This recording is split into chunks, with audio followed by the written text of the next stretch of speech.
Ini memang berhubung sudah jam 16 waktu Indonesia Barat, tapi sepertinya kita sambil tunggu dulu ya. Terima kasih sudah datang tepat waktu, jadi mungkin kita akan bisa mulai 5 menit lagi kira-kira. Terima kasih teman-teman yang sudah hadir.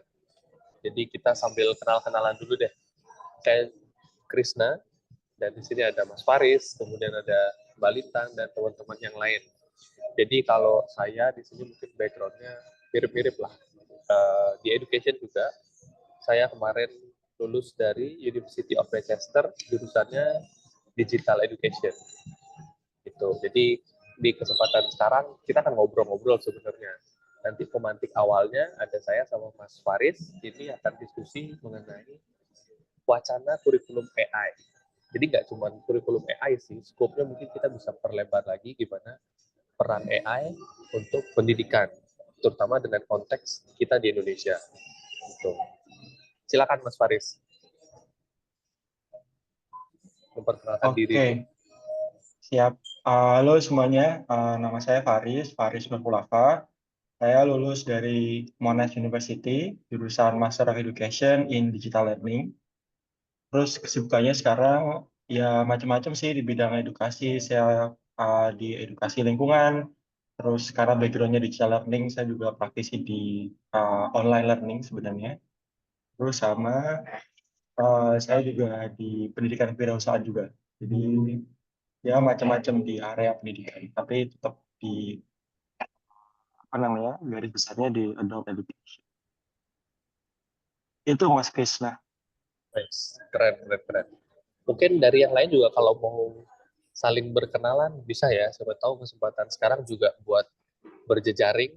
Tahu-tahu kita bisa punya project bareng, itu kan akan sangat menarik juga. Gitu. Silakan teman-teman kalau ada yang mau membuka perbincangan dulu. Mungkin apa nih tunjuk-tunjukkan nih. Boleh seru tuh kayaknya Mas Krisna.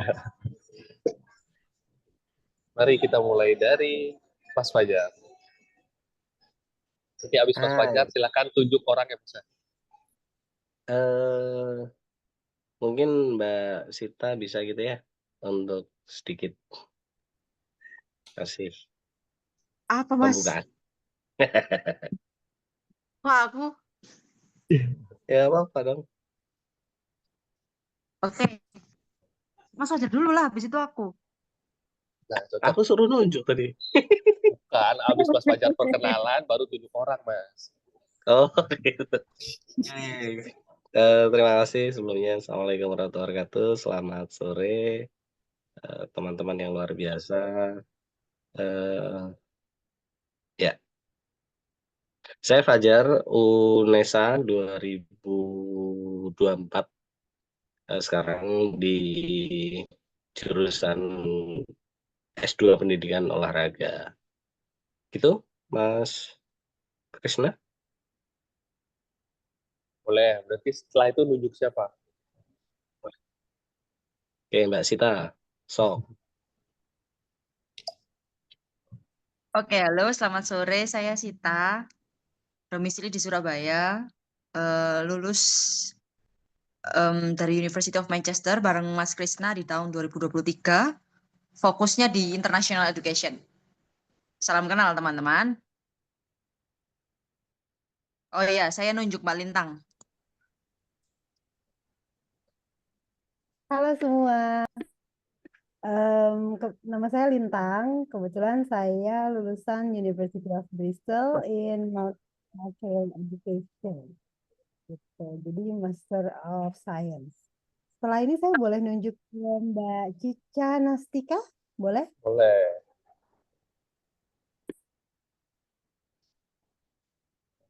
Halo, sore Kak Cica Nastika. Iya, Kak. Oke. Kita masih sesi perkenalan nih. Jadi Oh, kita mau dengar juga dari Kak Cica. oke, perkenalkan kakak-kakak semua. Nama saya Cica, nggak pakai K ya. Oke. Ntar nempel di dinding ya. Iya, Gitu nanti ya. nempel di dinding. Asalnya dari UPI,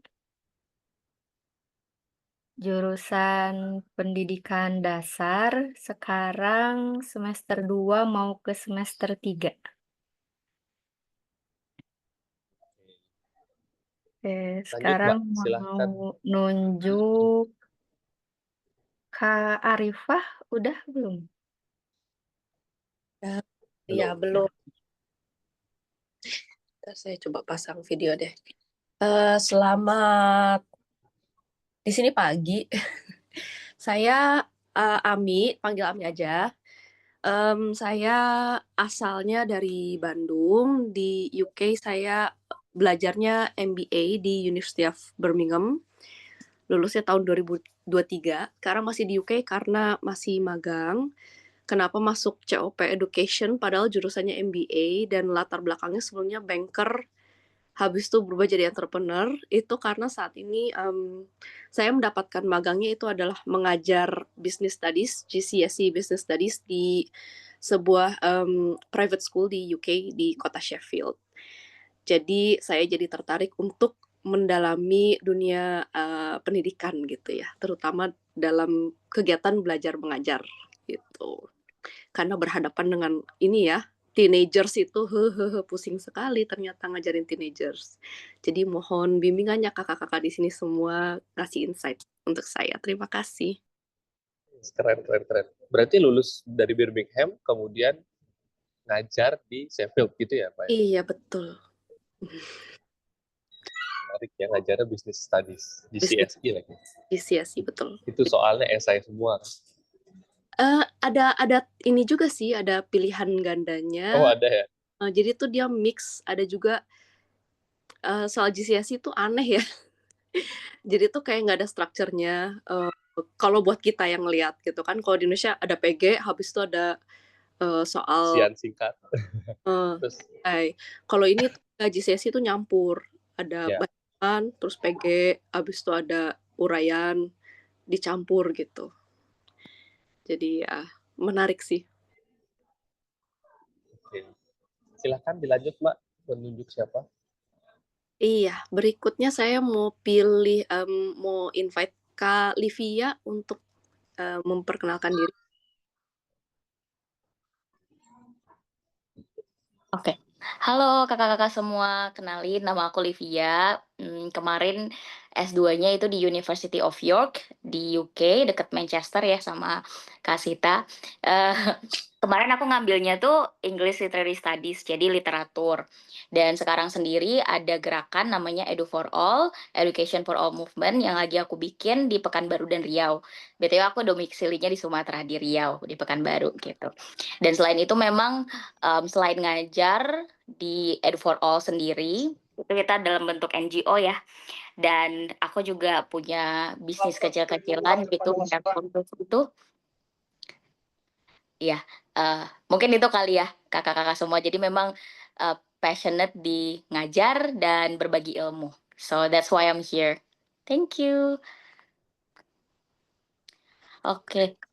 Selanjutnya aku mau milih Kak Amrih dong.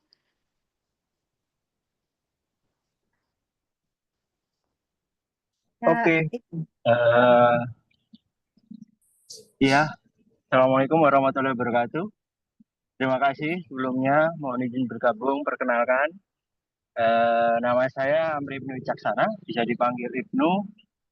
Latar belakang saya guru pendidikan jasmani di salah satu sekolah dasar di Kabupaten Jombang dan saat ini sedang studi di Universitas Negeri Surabaya.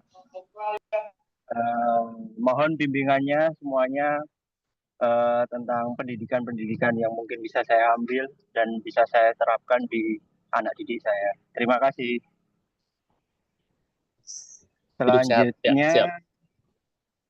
saya tunjuk siapa yang belum ya, Mas. Mbak Egy Dina. Egy Dina.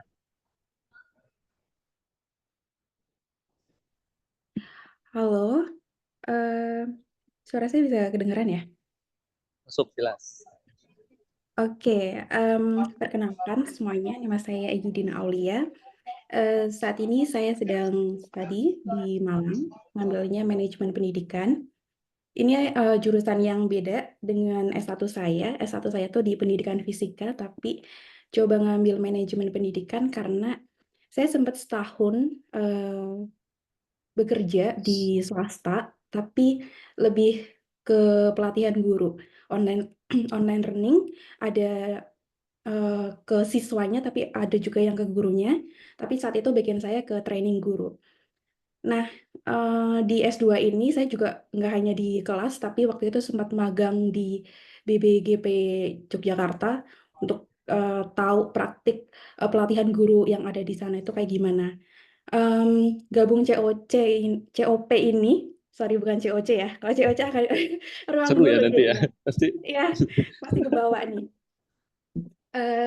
Sebenarnya lebih pengen banyak kolaborasi dengan kakak-kakak yang ada di COP karena kadang tuh ada ide yang menurut kita itu bagus gitu, tapi ketika ketemu sama lingkungan yang nggak cocok tuh kadang idenya itu menguap begitu aja gitu kan. Nah, harapannya dengan ketemu sama orang-orang yang care sama pendidikan, ide-ide kita tentang pendidikan itu jadi lebih bisa terrealisasi gitu. Misalkan kayak saya tuh pengen memanfaatkan aplikasi Inaris gitu untuk meningkatkan apa ya, lebih ke sebagai salah satu sumber belajar untuk literasi bencana gitu kan. Nah, cuman masih di otak aja nih, belum mampu untuk merealisasikannya bagaimana kayak gitu. Mungkin nanti ada ide-ide dari kakak-kakak yang ada di sini, walaupun pembahasan kita hari ini tentang AI, tapi dengan saya menyampaikan ide ini, nanti mungkin ada ide-ide tambahan dari kakak-kakak yang lain. Terima kasih semuanya. Saya perlu nunjuk nggak nih? Masih ada yang bisa ditunjuk, Mbak. Silahkan. Berarti pilihannya kayaknya tinggal Kak Krisna sama ini ada yang baru. Halo Kak Yasir, mungkin bisa perkenalan?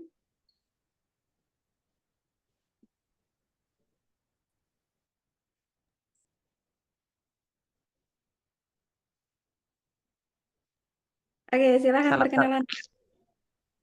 salam kenal Kak. Perkenalkan, saya Muhammad Yasir Inayat. Saat ini sebagai mahasiswa di UIN Antasari, Banjarmasin. Belajar apa, Mas? Pendidikan agama Islam.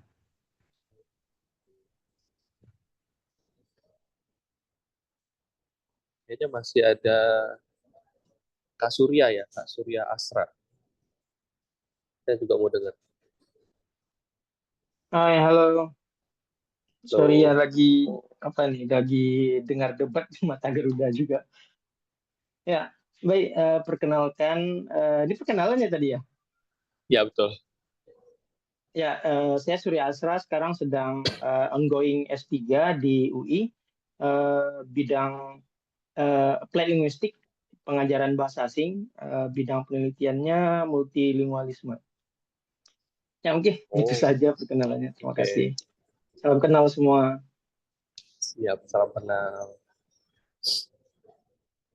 Oke deh, karena ini kelihatannya sudah saling berkenalan gitu ya. Mungkin nanti di akhir juga kita bisa sambung obrolannya lagi. Kita mungkin mulai masuk ke perbincangan yang akan kita bahas sore ini. Jadi sebenarnya kita bukan yang mau mengadakan talk show formal ataupun webinar gitu ya. Jadi emang kita kumpul tapi untuk membahas satu isu. Kalau yang sekarang adalah gimana tentang isu AI dalam pendidikan ataupun kurikulum AI itu di pendidikan Indonesia. Karena kan wacananya AI ini akan jadi kurikulum nih. Kayaknya di tahun ajaran ini udah mulai akan diimplementasikan. Walaupun mungkin masih berupa ekstrakurikuler ataupun disisipkan di mata pelajaran lain, tapi artinya sudah ada wacana bahwa ini akan masuk dan mulai dipelajari oleh siswa. Gitu. Jadi kalau kita sih di sini merasa ya, mungkin nanti silahkan disaling tambahkan aja. Kalau dilihat dari awal mungkin dari AI itu sendiri, potensinya sampai saat ini kan kelihatannya masih akan terus berkembang. Dan juga perkembangan teknologi AI sendiri kayaknya masih bisa lebih jauh daripada apa yang kita tahu sekarang. Ya, ini anggaplah kita baru tahu ada ChatGPT kayaknya 2022 akhir kira-kira atau awal 2023 gitu. Kemudian sekarang ChatGPT-nya udah bisa macam-macam, udah bisa generate gambar, misalnya gambarnya pun udah yang mendekati realistik.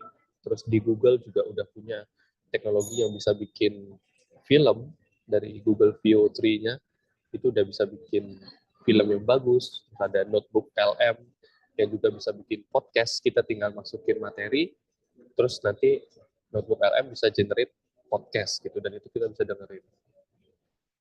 Itu cukup akurat gitu. Nah, kalau kita melihat sebenarnya potensi AI dalam pendidikan mungkin itu adalah bisa membantu siswa belajar lebih jauh daripada apa yang ada di kurikulum saat ini. Contoh lah misalnya, kayak kita tahu Google bisa bikin film, mungkin itu bisa membantu murid-murid yang punya ketertarikan di filmmaking. Kalau dia cuma belajar di sekolah, mungkin kan tidak terbantu ya. Cuma belajar lewat fisika, lewat kimia, biologi, IPA, gitu.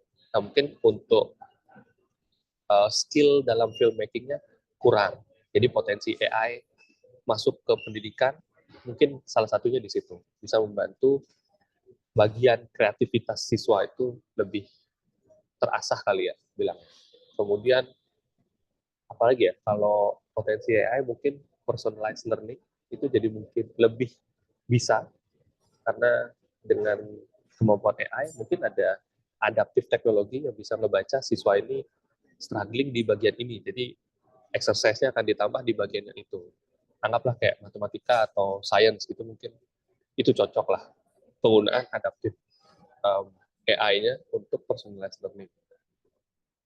Tapi di sisi lain juga bahwa AI ini mungkin membawa risiko atau mungkin membawa hal yang bisa bikin kemunduran di pendidikan itu sendiri.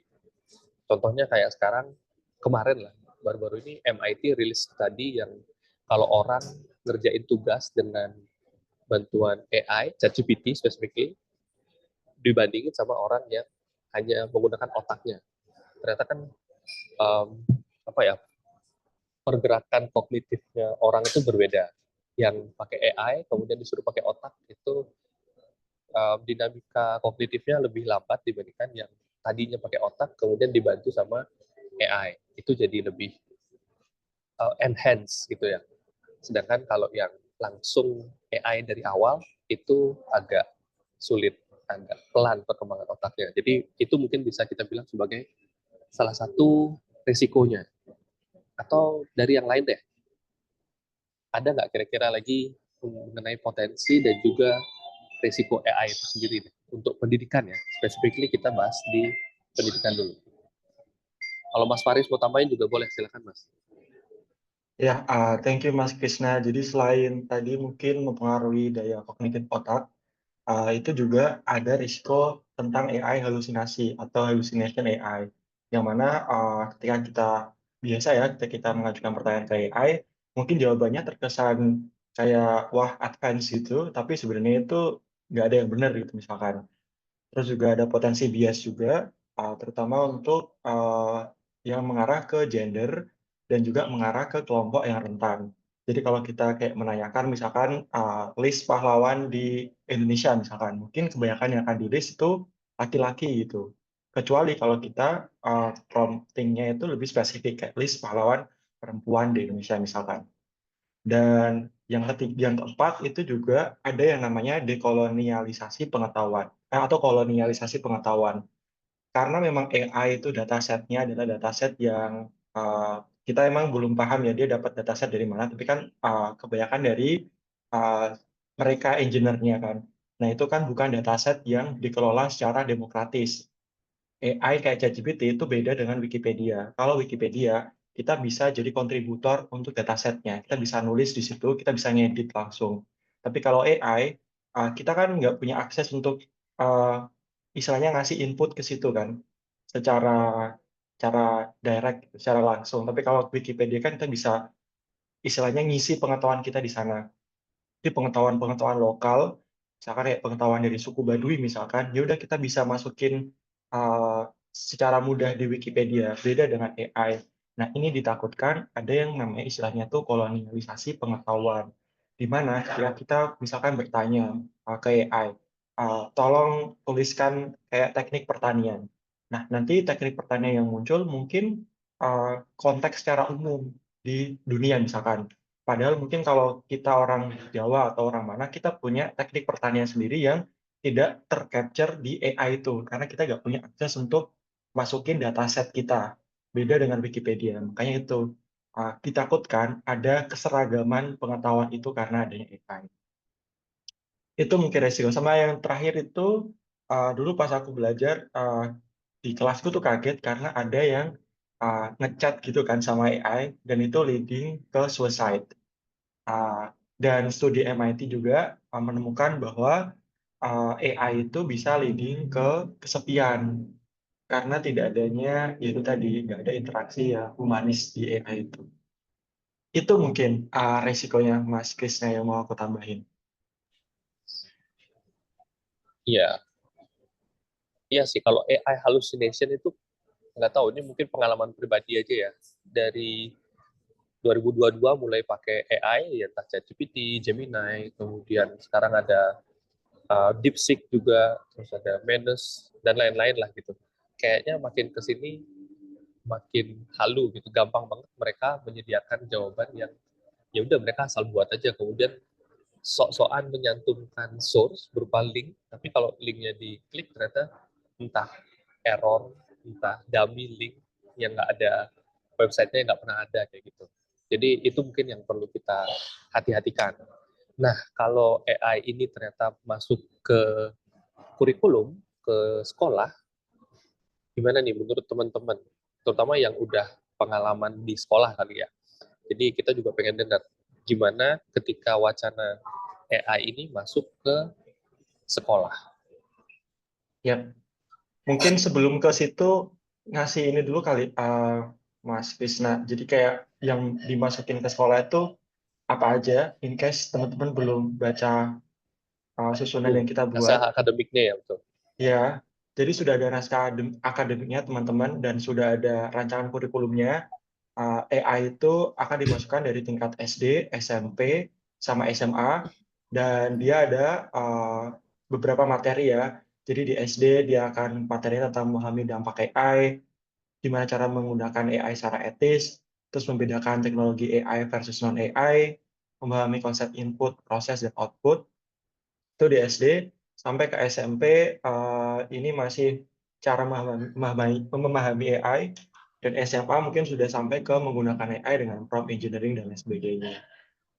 Jadi memang yang digembar-gemborkan pemerintah itu memang sudah dibahas di naskah akademinya dan akan diterapkan. Itu sih mungkin aku tambahin dikit sebelum masuk ke teman-teman yang lain.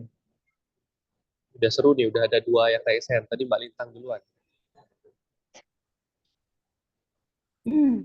Ya, halo.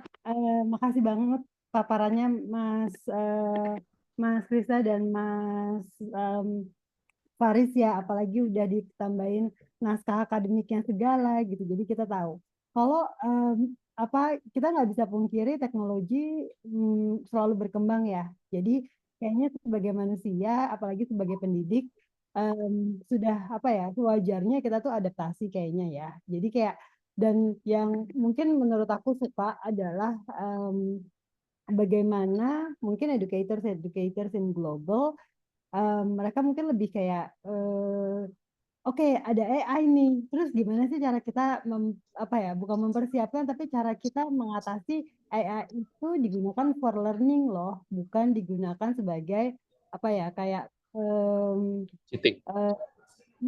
cheating atau segala macamnya gitu. Karena kita nggak bisa pungkiri kehidupan kita sekarang udah pakai AI gitu. Bahkan kita udah bisa bedain mana PPT yang pakai AI dan mana yang nggak pakai AI, kayak gitulah ya contohnya ya. Bahkan speech government gitu kadang kelihatan banget ini pasti yang pakai AI, kayak gitulah intinya, public speaking dan segala macamnya gitu. Tapi kan tapi gini, itu adalah ketika mereka sudah mengalami pendidikan yang sangat esensi pendidikannya itu sudah ada.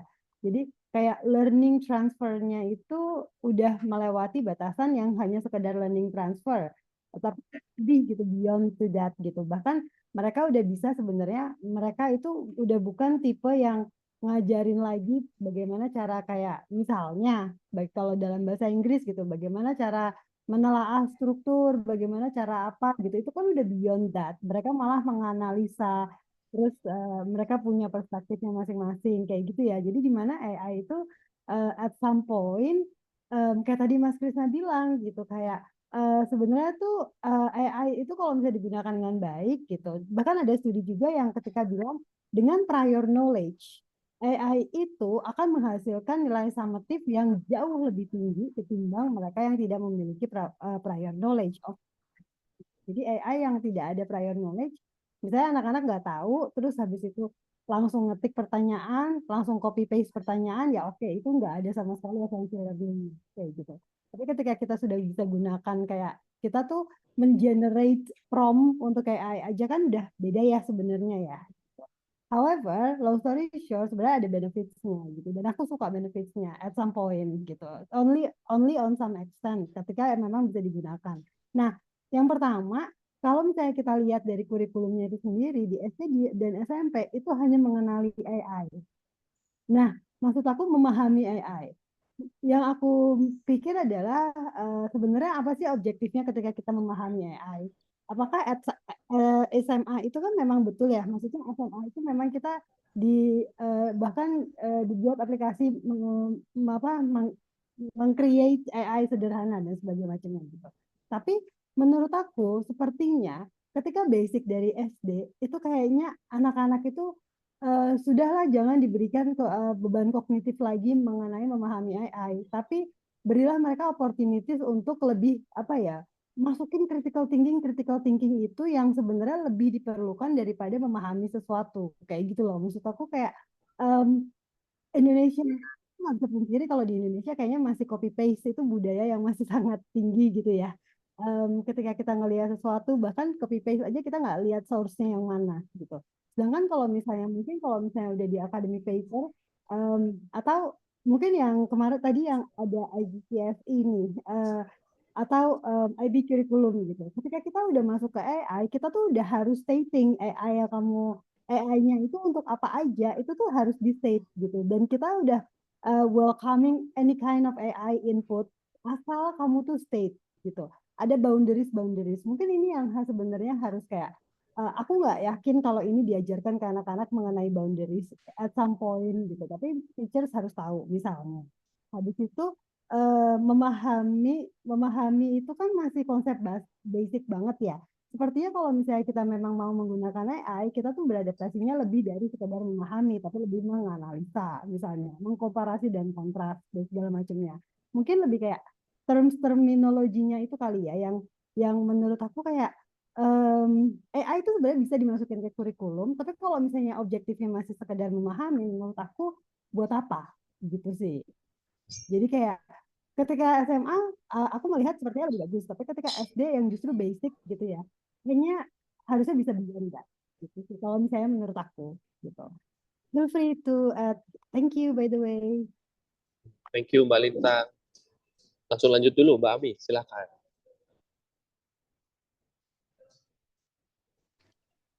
Ya, terima kasih Mas Krisna. Ya, kasih Mbak Lintang, kayaknya saya kurang lebih agak sedikit satu pikiran gitu ya sebagai salah satu praktisi guru yang saya rasa pertama penggunaan AI di ruang pendidikan. Saat ini kan kita sedang membahas memasukkan AI ke dalam kurikulum. Tapi yang saya rasakan justru manfaat AI itu sebagai asisten seorang guru gitu dalam menyiapkan materi belajar mengajar dan mengurangi beban kerja guru, karena beban kerja guru tuh sebenarnya cukup tinggi gitu dibandingkan dengan gaji yang diterima gitu ya. Nah, jadi tuh ini tuh kayak ada step yang kelongkap kalau dari pemikiran saya, kitanya yang sebagai guru yang kita melakukan transfer knowledge itu yang saya amati sering terjadi di Indonesia ketika ada kurikulum baru yang di-launch. Itu mau diajarin ke siswa, ini bagus konsepnya, tetapi seringkali itu gurunya sendiri itu belum kompeten atau belum fasih atau belum memahami hal yang harus diajarkan kepada anak-anak. Sedangkan dari pengalaman saya itu kita udah di usia ini nih kayak udah usia matang dan sedikit melambatnya menyerap informasi baru. Anak didik itu seringkali lebih cerdas daripada kita gitu, tapi mereka ada kepolosan gitu. Jadi tuh intinya itu we have to equip the teachers first before we want to teach the children gitu ya. Dan yang kalau saya lihat dari sedikit dari materi yang disampaikan itu sepertinya yang ingin dimasukkan ke dalam kurikulum adalah memperkenalkan konsep AI itu kepada anak-anak dari usia kecil, dan juga membekali mereka dengan skill ketika nanti udah masuk ke jenjang SMP SMA, yaitu skill coding. Seperti di dalam dokumen yang di-share itu, kurikulumnya sepertinya kita nge-benchmarking ke negara lain kayak Korea Selatan, India, dan lain sebagainya. Nah, cuman tuh kalau kita perhatikan dalam konteks Indonesia, ada sesuatu yang sebenarnya lebih mendesak gitu. AI itu kan kayak information bank, tapi informasi tidak ada nilainya kalau tidak dibekali dengan conscience gitu, dengan nurani itu, mengetahui manakah yang baik dan manakah yang buruk. Di Indonesia itu yang saya amati dari jauh gitu, ada satu krisis yang terjadi itu krisis akhlak gitu menurut saya. Dan ini nggak cuma di Indonesia aja, saya ngerasa itu kayak generasi bawah gitu, apalagi anak murid didik saya itu kayak kadang-kadang tuh saya mau nanya mereka, akhlak Anda kemana gitu, kayak kalau di generasi saya tuh saya nggak berani banget ngelawan ke guru gitu. Jadi tuh kayaknya tuh kita harus, kalau misalnya kita mikirin soal masa depan Indonesia, apalagi saya sendiri punya anak saya ada 3 gitu, yang menjadi hal fundamental bagi saya adalah gimana cara mendidik anak-anak menjadi orang yang baik dulu, baru kita bekali dengan skill apa, ya misalnya skill AI atau apa. Because knowledge in the wrong person becomes a dangerous weapon gitu kan. Misalnya kalau kita kasih, misalnya contohnya sekarang ada sebuah negara ya di Timur Tengah, dia menggunakan AI untuk mentarget manusia gitu, ditembakin untuk membunuh mereka gitu. Itu kan berarti ada teknologi yang baik tapi di tangan orang yang salah gitu. Jadi mungkin tadi kan Mbak Lintang menyebutkan satu kata kunci yang sangat penting, yang sangat digembar-gemborkan di pendidikan di UK, yaitu adalah critical thinking. Membangun pola pikir yang kritis bagi anak-anak.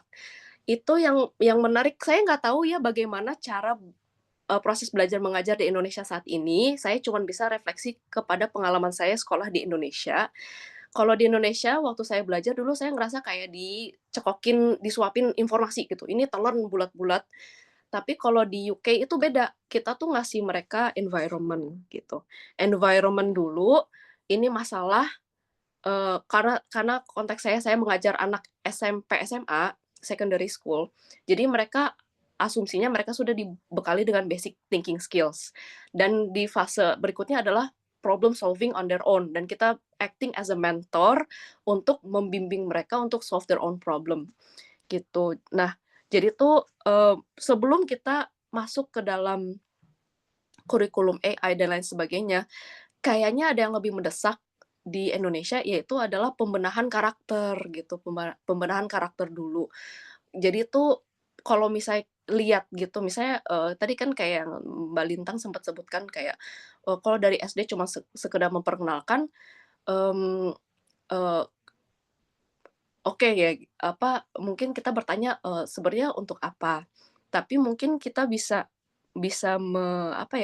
memberikan masukan bahwa pada saat pengenalan itu, ketika sekolah memperkenalkan AI dan lain sebagainya, itu kita acting as moral compass gitu, agar anak-anak tahu mana sih yang baik dan mana sih yang buruk. Karena kalau misalnya nggak disebutin di sekolahan, ruang lingkup yang kayak ruang lingkungan yang terjaga lah, yang itu kan protected environment. Mereka menganggap itu safe space. Orang tua juga menganggap, oh sekolah itulah tempat yang aman. Jadi itu memperkenalkan saja rasanya boleh, tapi jangan sampai AI itu sudah digunakan sebagai tools gitu. Jadi itu cuman creating sense of awareness aja, tapi jangan sampai mereka udah menggunakan AI sebagai tools dalam sehari-hari, karena itu bisa bikin anak ketagihan banget gitu. Saya ada satu siswa yang saya tahu PR-nya dia itu jawabannya tuh dari ChatGPT semua gitu, karena nggak mungkin dia di level grade 8 tapi dia tuh vocabulary-nya sudah sangat advance. Nah, saya maaf nih kalau misalnya saya off track, tolong nanti di-cut aja gitu. Yang kalau kita diskusi soal masalah pengenalan AI di kurikulum Indonesia, balik lagi kayaknya intinya kita perlu membenahi dulu pembentukan karakter anak. Contohnya pendidikan di Jepang. Di Jepang itu waktu TK sama sekali tidak ada pelajaran tulis-menulis atau baca atau calistung, tidak ada. Mereka tuh hanya belajar adab. Gimana cara mengantri, gimana bilang arigatou gozaimasu gitu, gimana adab memakan, gimana cara membersihkan. Makanya di Jepang itu anak-anak kecil tuh sangat mandiri. Mereka dari SD aja tuh sudah bisa berangkat ke sekolah sendiri dan pulang sendiri. Nah, rasanya itu di Indonesia tuh lebih mendesak ketimbang memperkenalkan AI. Mungkin AI sudah bisa diperkenalkan ke jenjang-jenjang yang udah keburu besar ya, kayak SMP, SMA, biar mereka bisa catch up dengan skill yang dibutuhkan saat ini. Tapi kalau misalnya kayak di elementary level, kayak di SD atau di TK gitu, itu sepertinya kita masih nggak tahu ketika mereka sudah dewasa, skill apakah yang dibutuhkan. Jadi kayaknya perlu fokusnya tuh back kepada adab dulu gitu, biar mereka tuh kita make sure mereka ketika nanti sudah besar dibekali dengan tools, dengan skill, mereka itu adalah orang yang baik dulu gitu. Make sense gak sih maksud intinya saya di mana? Tapi ya kurang lebih itulah buah pemikiran dari saya. Terima kasih sudah mendengarkan.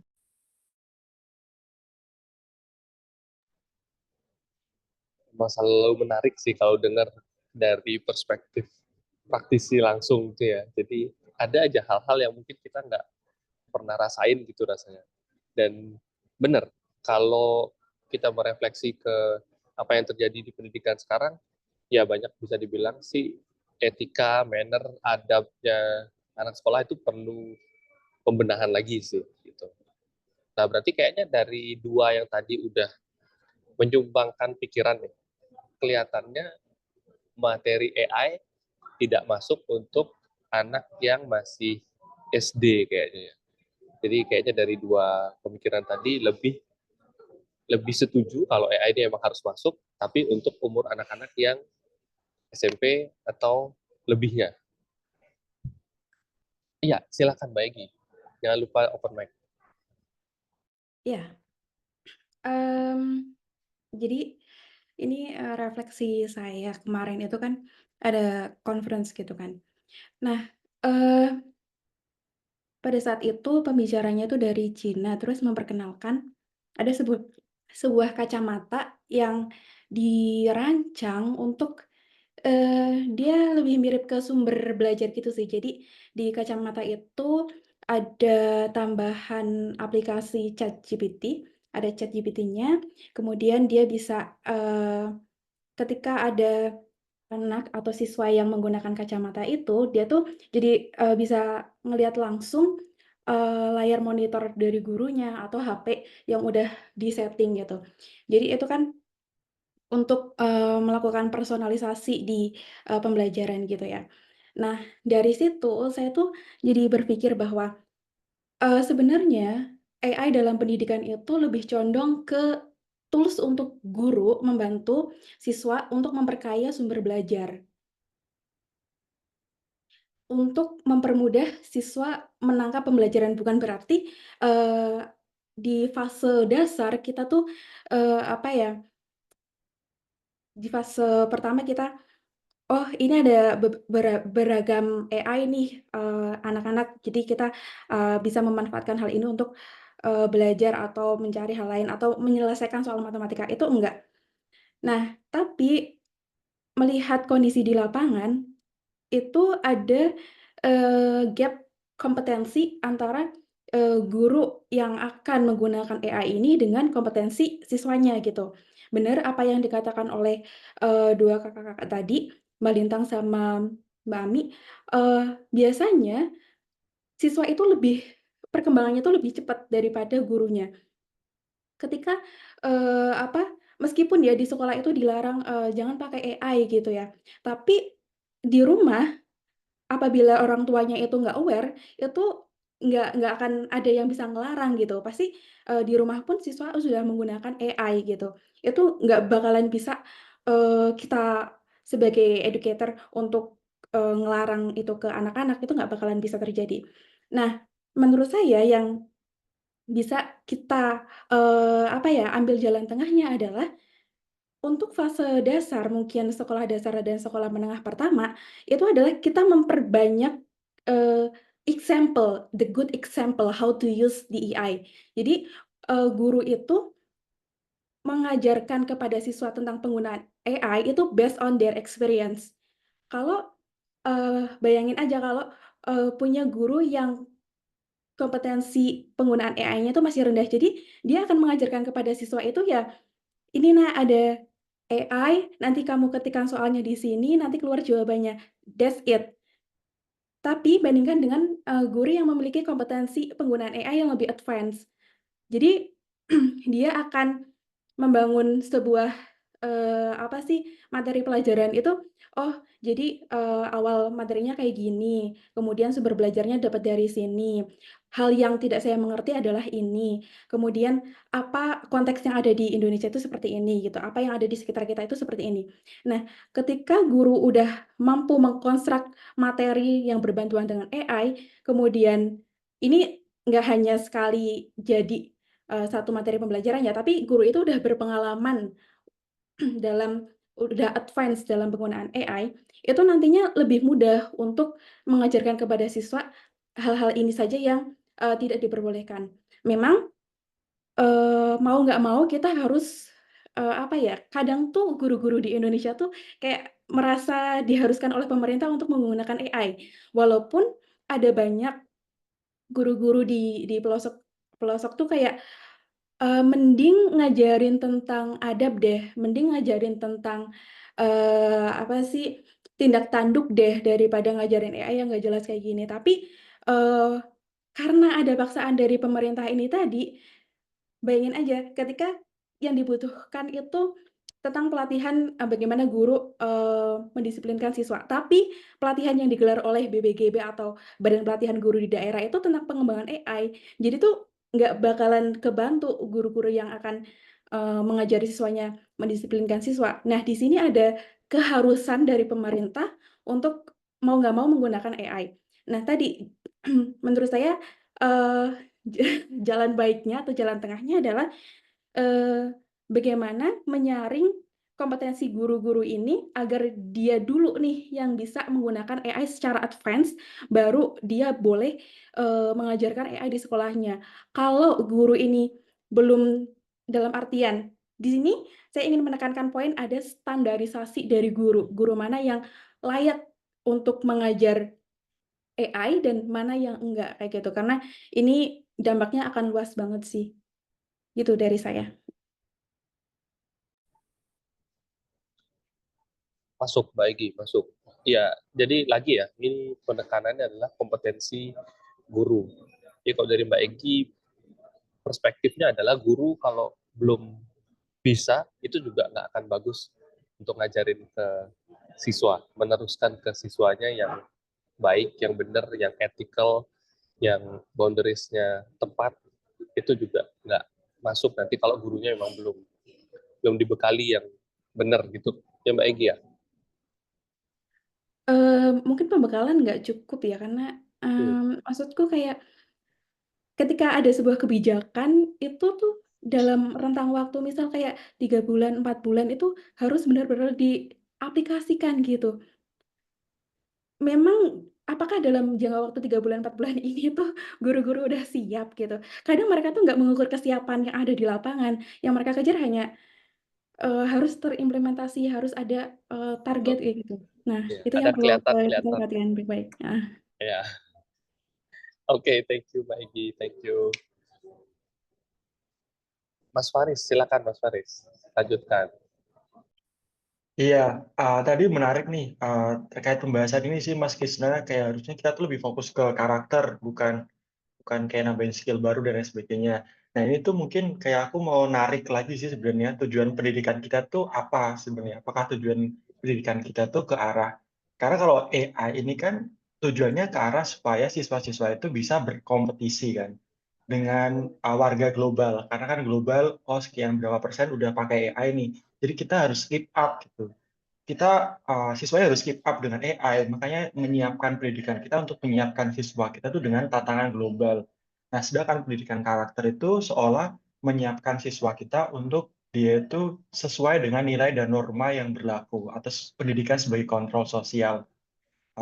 Jadi mungkin itu kayak jadi satu pertanyaan besar gitu, arah pendidikan kita tuh ke arah mana? Karena kalau teman-teman kayak memahami kurikulum kita dari kemarin-kemarin, itu tuh fokusnya beda-beda. Kayak kurikulum 2013, itu sangat digaungkan pendidikan karakter. Terus kurikulum Merdeka sangat digaungkan mengenai individualisasi atau kemerdekaan atau arahnya ke manusia yang unik, kemudian kita harus kembangkan potensi unik dari setiap siswa ini. Terus ini ada deep learning yang arahnya ke, bukan kurikulum ya, tapi pendekatannya itu digaungkan ke arah ke critical thinking. Jadi makanya nggak tahu sih, ini tiba-tiba aku kepikiran sebenarnya arah pendidikan yang tepat itu ke arah mana ya? Apakah ke karakter sebagai kontrol sosial supaya kita bisa berkompetisi secara global dengan skill yang harus up to date atau gimana gitu? Ya, Kalau pandangan itu Mas sih. Faris deh soal AI ini di kurikulum kita, gimana Mas? Ya, kalau pandanganku sih justru tantangan global itu tuh dimaknai secara, oh anaknya harus diajarin seperti ini. Padahal yang paling penting dan belum ada sekarang tuh regulasi AI-nya di sekolah-sekolah ataupun di universitas deh. uh, ada nggak sih universitas di Indonesia yang untuk penyusunan skripsinya itu atau tesisnya misalkan yang masih kuliah sekarang itu udah ada ketentuan penggunaan AI-nya. Kalau dulu pas aku di Australia terus kayak di UK kemarin Mbak Ya, ya atau Mas Kisna bisa konfirmasi udah ada penggunaan apa ketentuan kan kayak harus menuliskan kalau pakai AI atau apa. Di Indonesia sendiri tuh regulasi kayak gitu tuh udah lumayan mainstream belum ya? Bisa dikonfirmasi nggak kayak Kak Egy atau Mas Fajar atau Mas Ibnu mungkin ya atau yang lagi regulasi menempuh pendidikan sekarang ya, masih sambil Gimana Mas menempuh tadi pendidikan. pertanyaannya? Sorry. kayak regulasi penggunaan AI itu ada nggak sih dalam hal penyusunan skripsi atau penyusunan karya tulis yang kayak dikeluarkan sama universitas? Oh harus begini-begini kayak gitu tuh di Indonesia, di universitas di Indonesia tuh udah ada belum? Mas Fajar belum. Iya bener sih, kalau dulu aku uh, tugas akhir di Manchester 2023. Nah itu benar-benar baru emerging-nya ChatGPT, baru hebohnya ChatGPT, dan universitas itu memang langsung bikin apa ya, kayak perkumpulan para faculty members itu, terus langsung bikin ketentuan kalau kita memang mau mengutip dari AI, ya kita harus cantumin mereka sampai di reference juga bahwa kita itu memang ngambil dari AI, atau image-nya kita generate dari AI, itu juga harus ada mencantumkan bahwa referensinya itu adalah AI generated image kayak gitu. Nah, yang kayak gini sebenarnya harus di-mainstreamkan gitu loh sama pemerintah Indonesia. Enggak yang kurikulum AI memang akan membuat kita update dengan skill, tapi kayak regulasi ini yang sebenarnya belum belum apa namanya belum di-mainstreamkan. Apalagi kalau AI kan kaitannya sama data security juga. Uh, Kayak misalkan AI itu udah diterapkan sama Ruang Guru sama Zenius di tahun 2023-24 di tutor mereka. Nah, tapi dari segi data security atau privacy regulasinya, itu pas aku baca belum terlalu disinggung tuh bagaimana mereka mengolah data siswa dan lain sebagainya. Nah, kayak gitu kan juga udah ada belum sih kayak regulasi tentang data privacy gitu di Indonesia? Kalau di Europe udah ada, dan makanya kayak Facebook dan lain sebagainya agak ribet kalau di Europe. Nah, kalau di Indonesia sendiri kayak gimana tuh regulasinya? Ya, regulasi plagiarisme juga. Jadi makanya adopsi AI di suatu negara itu nggak melulu soal menyiapkan siswanya atau menyiapkan gurunya. Yang lebih penting atau esensial itu menyiapkan bagaimana etika penggunaannya, dari mulai regulasi plagiarisme atau regulasi data privacy dan lain sebagainya, itu harusnya di mainstreamin dulu. Itu menurutku sih. Oke, jadi kalau dari kampusku sendiri ya Mas Faris tadi ngejawab yang tadi tuh untuk yang regulasi tentang penggunaan AI itu tuh belum terlalu digaungkan. Itu hanya dalam bentuk regulasi di kampus, penyuluhan atau semacam seminar itu tentang etika penggunaan AI, hanya sebatas itu. Untuk semisal kayak di plagiarisme itu kan ada ya kayak maksimal 20% gitu. Untuk yang misal kayak tesis atau skripsi itu hanya sebatas di plagiarisme, belum sampai menyentuh ke bagian apakah tesis atau skripsi itu disusun dengan bahasa AI atau enggak, kayak gitu. Kedetek AI atau enggak, kayak gitu. Cuman itu based on personality, supervisornya kita gitu. Kalau supervisornya kita lumayan update dengan AI, dia akan, ngambil beberapa kalimat di skripsi itu, nanti dia cek nih di AI humanized atau AI detector gitu. Nah, dia hanya mengambil cuplikan yang ada di tesis itu gitu. Dan itu pun masih berdasarkan kesadaran diri sendiri dari dosennya ya. Entah kalau dosen yang lain yang belum terlalu concern sama AI ini atau penggunaan lebih ke apa sih ya, mengambil karya orang lain tanpa izin gitu kan, itu belum terlalu banyak. Nah, ini seharusnya jadi poin yang harus apa ya, diperhatikan oleh pemerintah sih, benar kata Mas Faris bahwa kita harus me-mainstream-kan etika penggunaan AI ini. Lebih ke regulasi yang jelas tentang pemanfaatan AI, tentang eee, bagaimana sanksi ketika sebuah skripsi atau tesis itu menggunakan AI, berapa persenannya, itu harus digembar-gemborkan ke regulasi, utamanya di pendidikan tinggi. Oke. Jadi ada beberapa hal tadi ya Mas Krisna ya, dari mulai penyiapan guru, terus regulasi AI juga mesti jelas. Kira-kira Mas Fajar, Mbak Ami, apa tujuan pendidikan Indonesia? Sebetulnya kurikulum Merdeka itu udah menarik dan potensial baik, sayangnya terlalu cepat diganti, jadi infrastruktur dan guru-guru belum terbentuk. Kayaknya bukannya diganti Mbak, tetap dilanjutkan, tapi memang ada beberapa proyek yang di stop, kayak guru penggerak, terus P5 itu kayaknya juga di stop. Tapi kalau dari kurikulumnya kayaknya tetap Merdeka. Cuma banyak yang udah di stopin proyek-proyek pemerintahnya. Tahu ya, tapi boleh ada yang konfirmasi. Mungkin ada yang mau nambahin lagi nggak, teman-teman?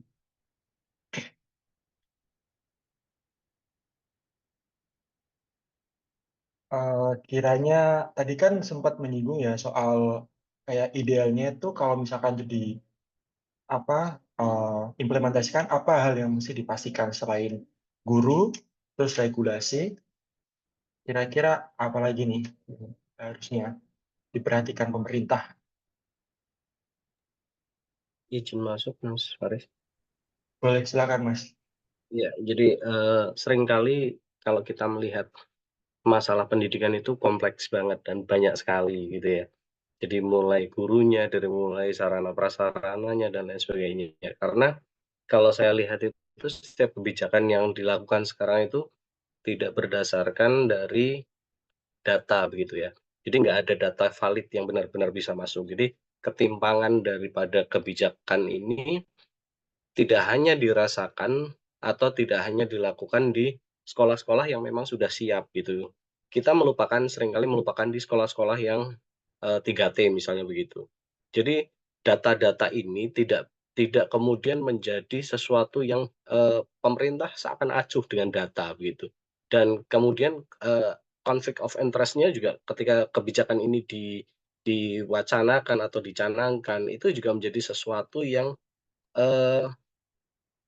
berat secara interest-nya begitu. Jadi masing-masing punya kepentingan masing-masing sehingga inilah yang menjadi tidak adanya tujuan yang jelas begitu. Contoh kasus yang paling mudah saya dari olahraga begitu ya.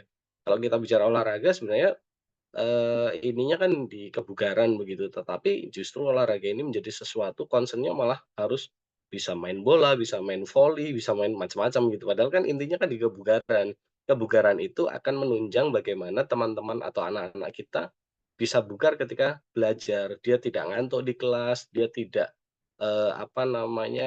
konsentrasinya tinggi gitu. Jadi yang perlu untuk diperbaiki adalah sebelum segala sesuatunya diaplikasikan itu harus ada data valid terlebih dahulu gitu. Jadi memang ini agak sedikit rumit kalau kita bicara tentang data begitu tuh, karena masing-masing, instansi beda-beda gitu kan.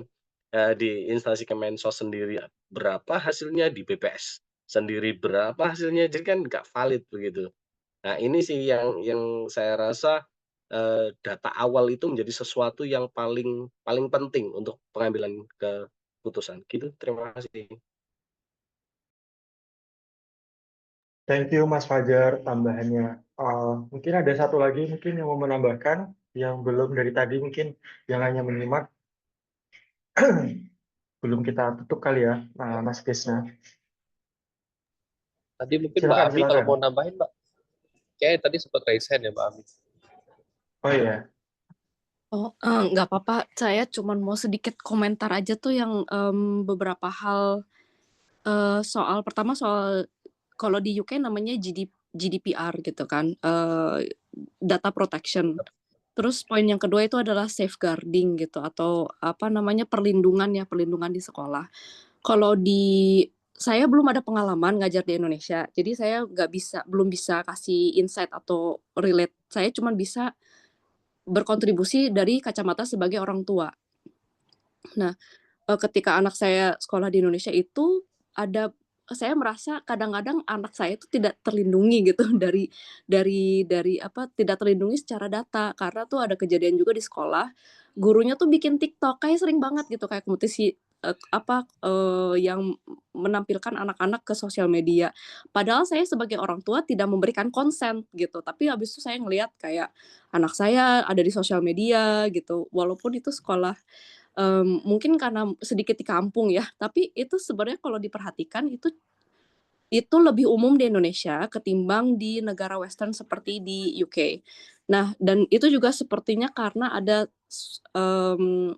minimnya safeguarding awareness. Nah, tapi karena kita lagi bicara konteksnya dalam AI, kayaknya perlu juga pendampingan safeguarding in using AI karena AI itu kan bisa digunakan kayak buat phishing juga gitu, kayak bisa dia bisa menjadi senjata yang alat yang sangat sangat berbahaya seperti misalnya bisa manipulasi foto gitu, bisa manipulasi suara untuk menipu orang. Dan bahaya-bahaya ini rasanya cukup baik untuk dikenalkan dalam konteks pendidikan ya, untuk pengenalan awareness gitu. Saya cuma mau menanggapi soal dua hal itu sih, soal safeguarding dan juga GDPR. Kayaknya di Indonesia tuh harus lebih dimatangkan lagi sebelum kita mengajarkan skill-skill tersebut kepada anak-anak. Iya bentar ya Mas. Oke, thank you Mbak Ami udah menegaskan soal itu. Mas Krisna, kita tutup atau mau nambah satu lagi yang mau kasih tanggapan? Ya, kayaknya masih seru sebenarnya. Ini diskusi-diskusinya udah macam-macam di chat tuh juga. Udah bahas AI detektor, kemudian nyambung ke GDPR. Sebenarnya bukan GDPR kan khusus yang udah di Europe ada tuh. Yang di kita mungkin kita perlu punya yang ekivalen dengan GDPR itu. Kayak kemarin ada wacana tentang perlindungan data pribadi kan, undang-undang perlindungan data pribadi. Kemudian yang belakangan juga ada PP Tunas khusus untuk perlindungan anak yang online kalau nggak salah ya, kalau aku nggak salah memahami gitu. Cuman nggak tahu nih keputusan akhirnya seperti apa isinya, kayaknya aku juga belum update soal itu. gitu. Tapi memang betul, aku juga setuju soal GDPR ini, dan itu tadi tentang penggunaan foto, pengambilan gambar, apalagi sampai guru main TikTok gitu ya, itu kan terpublish langsung kemana-mana. Kalau itu sampai viral masuk FYP, nah itu udah makin kemana-mana, wajah anak juga kemana-mana. Memang penggunaan AI ini agak tricky sih kalau buat kita di Indonesia gitu, karena ya orang dewasanya aja belum tentu punya batas yang benar, belum tentu tahu batas yang benar untuk menggunakan AI sejauh apa gitu. Kayak kemarin isu penggunaan AI untuk generating gambar-gambar ala Ghibli, nah itu juga banyak banget gitu. Ya itulah contoh-contohnya bahwa kita memang sebenarnya perlu lebih mematangkan dulu nih yang harusnya bisa nyampe ke siswa itu seperti apa. Kayaknya kalau asal apa ya, cuma sekedar FOMO gitu ya, bilangnya kayak AI harus masuk di kurikulum, anak-anak kita harus bisa AI, harus bisa pakai AI, harus tahu prompt engineering, bla bla bla bla bla. Tapi kalau ya regulasi tentang penggunaan itu masih belum jelas, kemudian sejauh apa penggunaan AI masih boleh digunakan, apalagi di ranah akademik kayak gitu, itu juga akan jadi PR lanjutan nantinya. Gitu. Belum lagi, kayak baru kemarin tuh aku sempat baca artikel bahwa jurnal-jurnal ilmiah pun udah mulai ada ini deh, bahwa ada hasil AI generated dan itu di copy paste sebagai jurnal ilmiah. Jadi ditemuin ada bagian kalimat yang feel free to add apa bla bla bla gitu, dimana bahasa akhirnya ChatGPT biasanya kan kayak memancing kita untuk tanya lagi, dan itu masih nyangkut di jurnal yang terpublish ilmiah gitu. Itu lucu sih jadinya. Yes. Mungkin kita tutup kali ya, Mas Krisna. Mungkin ini ada satu hal yang, ada Mbak Livia, boleh satu kali lagi. Silahkan. Sorry Mas, agak belakangan nambahinnya. Sebenarnya saya di Juni awal kemarin itu ikut sebuah pelatihan YSEALI, judulnya memang AI Future Makers. Dan di situ ada sebuah insight yang menurut saya menarik banget untuk kita juga pikirkan tentang AI. Seringnya AI itu menjawab pertanyaan yang kita tanyakan begitu ya. Jadi kita itu belajar tentang design thinking. Balik lagi, banyak cara-cara berpikir kita yang sudah disimplifikasi dengan bantuan AI, tapi di sana kita belajar design thinking yang mana kita tuh yang kemudian ngedesain apa yang mau kita buat, dan bantuan AI di situ kita utilize di bagaimana AI mempertanyakan ide kita. Jadi tidak semena-mena mereka yang memberikan jawaban, tapi mereka yang memberikan pertanyaan begitu. Nah, ini sebenarnya bisa menjadi solusi menurut saya kalau permasalahan mungkin critical thinking anak muda sekarang yang mulai turun ya, karena mikirnya, "Ya udah, let AI, answer this question, let AI answer these questions." How about when we teach, especially di kelas gitu ya, kita meminta anak muda itu untuk tidak mencari jawabannya, tapi mencari pertanyaan. Mereka punya tesis apa, mereka punya statement apa, argumennya apa, and let AI ask the question, dan apakah mereka bisa menjawab question itu. Nah, itu sih sebenarnya yang bisa dimasukkan, untuk kita sendiri ya selaku, pengajar menurut saya. Itu sih.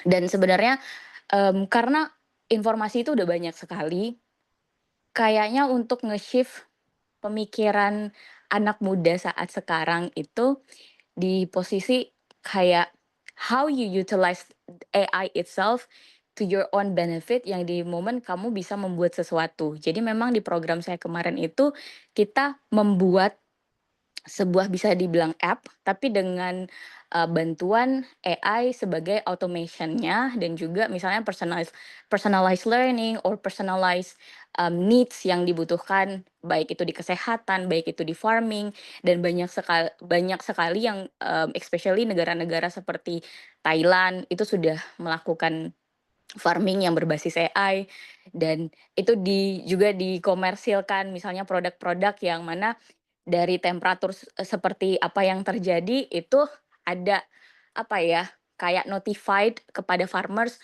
oke baiknya tuh seperti ini, baiknya itu seperti ini gitu.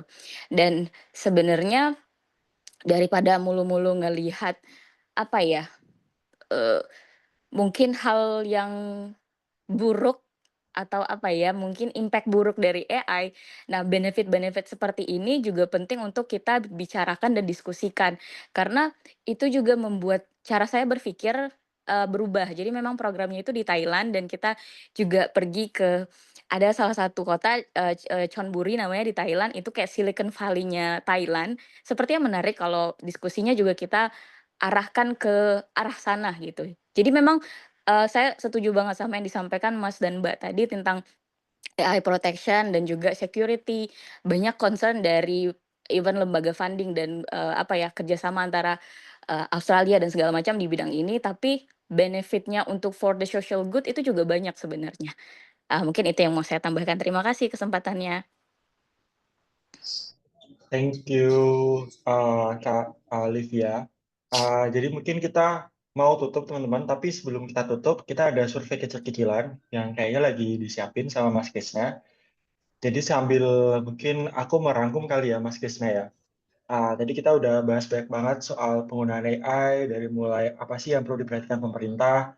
Mungkin dari tadi tuh dasarnya kayak kenapa sih perlu ada kurikulum AI gitu, kenapa nggak fokusnya ke critical thinking atau ke pendidikan karakter, terus hal yang mesti diperhatikan dari mulai regulasinya, data privacy, kemudian persiapan gurunya. Kalau udah ada kuisnya, mungkin saya bantu apa namanya review ya, jadi bisa teman-teman pilih.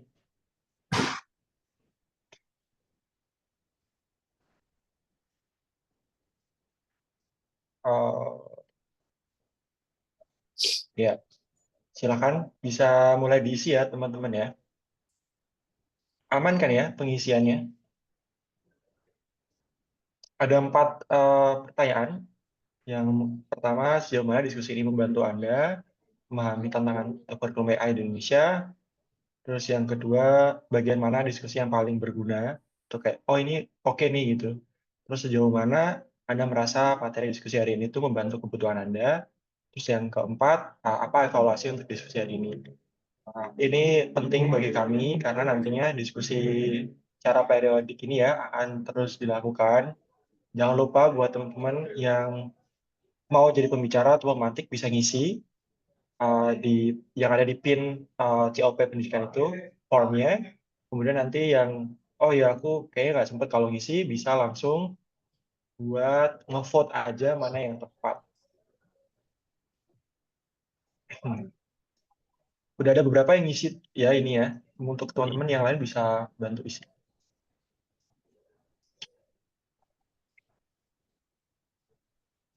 Oke. Mungkin buat penutup ini kali ya. Satu aku mau nunjukin ini. Jadi ini adalah grafik terkait adopsi teknologi yang masuk ke intinya satu community gitu. Jadi kayak grafiknya itu dari mulai ke trigger kayak muncul inovasi teknologinya, kemudian akan peak. Ini kayak orang-orang akan FOMO pakai teknologi itu. Kemudian lama-kelamaan ketika orang-orang pada FOMO, itu tuh akan turun tuh hype-nya. Kenapa hype-nya turun? Karena muncul penemuan-penemuan kayak kekurangan-kekurangan atau hal-hal yang jadi concern dari teknologi yang baru itu. Nah, di momen ketika itu akan turun hype-nya, itu adalah momen di mana kita akan menemukan apa saja yang perlu diperbaiki atau apa yang perlu ditingkatkan. Nah, ketika yang diperbaiki itu sudah meningkat atau sudah lebih baik lagi, hype-nya akan naik lagi. Nah, jadi satu pertanyaan besar, AI di Indonesia sekarang itu tuh, atau secara global, itu tuh di tahap mana ya? Apakah masih di tahap orang-orang itu FOMO dan kita belum tahu banyak soal AI, atau sudah di tahap yang udah mulai ke arah bawah sini nih? Karena kalau kita di tahapan yang FOMO, ya kita akan jadi early adopters atau orang yang mengawali atau mengadopsi teknologi itu, tapi kena dampak atau resikonya. Tapi kalau kita makainya nanti-nanti, keuntungannya mungkin kita jadi udah tahu dampaknya dan udah diperbaiki, tapi kita agak ketinggalan gitu. Itu kelebihan dan kekurangannya. Jadi kita mau ada di bagian mana nih. Tapi yang jelas, setiap teknologi baru, teori dari Gartner itu grafiknya seperti ini. Begitu kali ya yang mau aku tambahin. Itu aja kali, Mas Krisna, kayaknya udah ngisi juga ya surveinya. Mungkin kita bisa tutup kali, Mas Krisna. Iya. Oke, mungkin dari kita juga terima kasih banget sudah meluangkan hari Sabtunya itu untuk bincang-bincang sama kita, diskusi mengenai AI dalam pendidikan. Dan yang ternyata kita rasanya pemikirannya sama gitu. Jadi arahnya adalah bahwa kita perlu regulasi yang jelas dulu supaya nggak asal bikin gebrakan-gebrakan bahwa AI harus di kurikulum lah, siswa SD harus mulai belajar AI atau sebagainya. Yang penting buat kita di awal dari tadi kita bahas adalah manner, karakter, dan juga koridor tentang penggunaan AI ini bisa seberapa. Oke, sebelum kita akhiri Zoom-nya, mari kita foto bersama sedikit. Ya, kalau bisa open cam lebih baik ya. Jadi kita kelihatan dalam satu frame. Bisa dibantu Mas Faris ya, yang pakai laptop? Siap-siap, Mas. Thank you.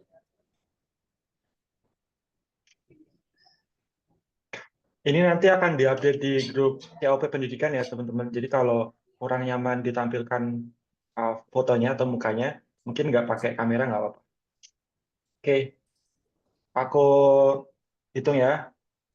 1, 2, 3. Sip. Mohon maaf, aku cek dulu di komputerku udah masuk belum ya, takutnya nggak masuk. Oh ya, masuk. Satu lagi, ganti gaya. 1, 2, 3. Oke, sip. Mantap. Udah, Mas Krisna. Thank you Mas Faris, thank you semua, Mbak Sita, kemudian Mbak Ami, Mas Surya, Terima Mbak kasih Lita, diskusinya, Mas. Mas Livia. Ya, sampai ketemu di diskusi lainnya. Kalau ingin jadi pemantik juga kita akan siap hadir. Thank you, selamat sore, have a good weekend. Thank you. Bye-bye semua.